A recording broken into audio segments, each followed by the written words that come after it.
Hai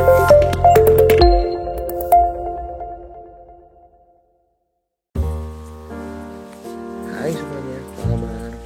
Sehat, sukses, bahagia selalu ya. Jangan lupa subscribe, like, bagikan channel ini dan berikan komentar Anda agar kami semakin semangat dalam memberikan Anda konten terbaik setiap harinya. Bagi Anda yang selama ini telah mendukung kami ucapkan terima kasih. Kami doakan Anda selalu diberikan kesehatan, rezeki, dan kebahagiaan yang melimpah. Jangan lupa aktifkan lonceng notifikasi agar Anda tidak tertinggal setiap update terbaru dari kami, BestBiz ID. Langsung saja kita mulai dengan sebuah analisa teknikal dan juga analisa fundamental dari sebuah emiten yang melantai di pasar modal Indonesia dengan nama IGAR atau IGAR, yang merupakan perusahaan yang memiliki nama PT Champion Pacific Indonesia Tbk. Ini bukanlah sebuah pom-pom atau ajakan membeli ataupun menjual saham IGAR, murni hanyalah untuk bahan analisa kita bersama. Jadi PT Champion Pacific Indonesia Tbk bergerak di dalam bidang pembuatan produk plastik seperti botol plastik, jarum suntik sekali pakai, dan juga kosmetik kompak untuk industri farmasi, makanan dan kosmetik, dan partisipasi ekuitas di perusahaan lain. Perusahaan telah memulai kegiatan komersialnya sejak tahun 1977. Dan IGAR sendiri hari ini ditutup di harga 354 dengan total transaksi 76,74 juta rupiah. Dan total transaksi yang kecil ini memang menjadi halangan bagi investor maupun trader, karena jadi saham ini menjadi kurang liquid atau tidak begitu liquid. Sedangkan market capital atau nilai pasar dari IGAR adalah 344,16 miliar rupiah. Kalau kita lihat rentang harga bulanan IGAR, di mana harga terendah IGAR adalah 336 dengan harga tertingginya adalah 384, maka IGAR saat ini sedang berada sedikit di bawah mid channel atau di bawah zona pertengahan dari rentang harga bulanannya atau monthly price range-nya. Sedangkan kalau kita lihat secara year to date atau dari awal tahun sampai saat ini, harga terendah IGAR adalah 320, sedangkan harga tertingginya 384. Itu juga berarti IGAR sedang berada di dalam mid channel atau di zona pertengahan selama awal tahun sampai saat ini. Harga terendah yang dicapai IGAR selama fase COVID-19 adalah 188, yang juga merupakan harga terendah selama 5 tahun terakhir. Sedangkan harga terendah tertinggi selama COVID-19 adalah 384, dan harga tertinggi selama 5 tahun terakhir adalah 840. Investor asing tidak melakukan kegiatan apapun hari ini di dalam saham IGAR, tetapi dalam 1 bulan terakhir investor asing tampak melakukan net foreign buy atau pembelian sebesar 27 juta rupiah.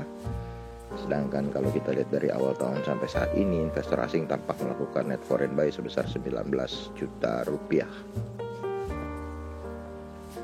Dan IGAR sendiri adalah sebuah perusahaan yang sebenarnya sudah sangat lama melantai di pasar modal Indonesia sejak 5 November 1990.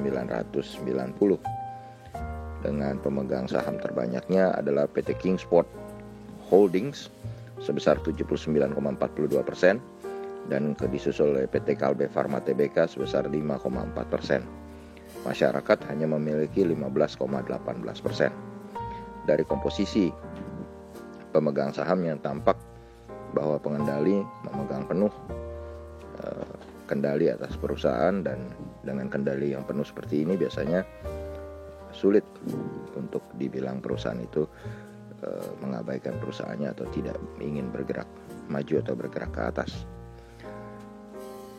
Kemudian kalau kita lihat dari daftar komisaris utamanya, maka komisaris utamanya adalah Budi Dharma Preksoatmojo dengan direktur utamanya Antonius Muhartoyo.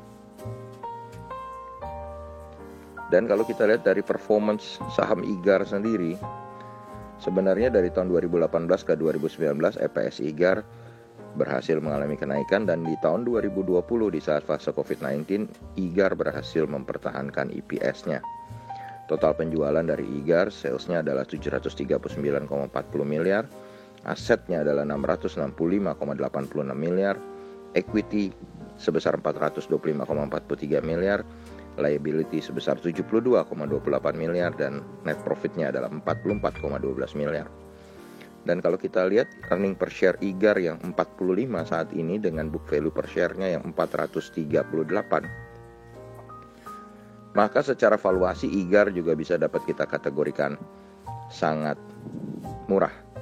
Price book value ratio-nya hanya 0,81 kali dengan price earning ratio-nya 7,8 kali. Kemudian kalau kita lihat secara profitability-nya atau secara keuntungannya, net profit margin IGAR memang tidak terlalu bagus, hanya 5,97%. Tapi kalau kita lihat return on equity-nya adalah 10,37%. Jadi secara profit kalau kita kategorikan IGAR not so bad, masih cukup lumayan bagus. Yang sangat bagus dari IGAR adalah debt equity ratio-nya yang sebesar 16,99%. Jadi kita bisa kategorikan IGAR ini adalah sebuah perusahaan yang nyaris tanpa hutang. Kemudian kalau kita lihat salah satu yang membuat IGAR ini cukup menarik adalah IGAR selalu membagikan dividen sejak tahun 2016. Jadi rutin membagikan dividen adalah salah satu kekuatan IGAR lainnya. Dan walaupun dividen yield-nya tidak besar, hanya 1,41%, tapi rutin membagikan dividen menunjukkan bahwa IGAR adalah sebuah perusahaan yang stabil. Jadi secara fundamental kalau kita lihat, IGAR adalah sebuah perusahaan yang secara valuasi masih murah, dengan laba yang cukup lumayan, dengan rasio hutang yang sangat kecil, dan rutin terus membagikan dividen. Dan secara teknikal kalau kita lihat, saham IGAR baik secara primary maupun secondary trend masih bergerak uptrend karena candle berada di area atas dari garis moving average 200 dan juga moving average 20. Dari volume perdagangan terlihat terjadi kenaikan volume transaksi yang menandakan bahwa tren masih kuat. Dari indikator MACD menunjukkan bahwa garis percentage D dan percentage K sudah berpotongan ke arah bawah membentuk pola dead cross, sehingga mengindikasikan sinyal jual secara MACD. Dari indikator stokastik menunjukkan bahwa harga sedang berada dalam fase netral. Bagi kami, IGAR memiliki support pertama di harga 349, sedangkan support keduanya ada di harga 340. Sedangkan resisten pertama untuk saham IGAR ada di harga 366, sedangkan resisten keduanya ada di harga 384. Risk reward ratio saat ini untuk saham IGAR adalah risknya 4%, sedangkan rewardnya adalah 8,5%. Jadi rewardnya jauh lebih besar daripada risknya, 2 kali lipat lebih. Demikianlah apa yang bisa kami sampaikan untuk saham IGAR, baik secara teknikal maupun secara fundamental. Semoga bermanfaat bagi Anda semua. Tetap sehat, tetap semangat, maju terus dalam mencapai profit maksimal di pasar modal Indonesia, dan jangan lupa untuk selalu berusaha berbahagia. Sampai jumpa.